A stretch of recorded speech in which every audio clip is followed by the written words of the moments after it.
natin mga kapatid ang mga balita po sa Metro Manila.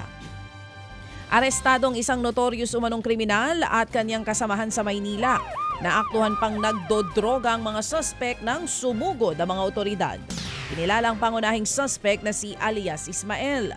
Matagal na raw pinaghahanap si Ismael na hinihinalang gun for hire at sangkot sa serye ng patayan sa Maynila. Nakumpiska mula sa mga suspect ang 2 kalibre 38 baril, isang kutsilyo, 2 pakete ng hinihinalang shabu na nagkakahalaga naman ng 20,000. Tumanggi nang magbigay ng pahayag ang 2 suspect.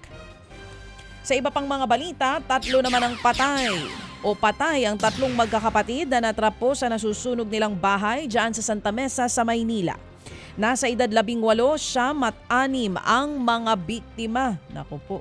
Natagpuan nga ang kanilang bangkay sa isang kwarto sa second floor ng bahay.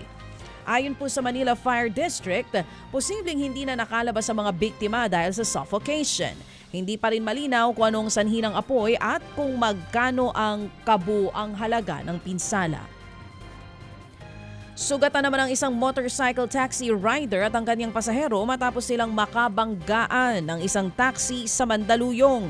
Nakabulagta pa sa kalsada ang backride ng madatna ng mga rescuer. May mga sugat naman sa tuhod at braso ang rider. Nangyari nga ang banggaan palabas po ng tunnel sa Pioneer dito sa Mandaluyong. Nagtuturuan naman ang driver ng taxi at rider ng motor kung sino ang biglang sumulpot kaya nangyari ang salpukan.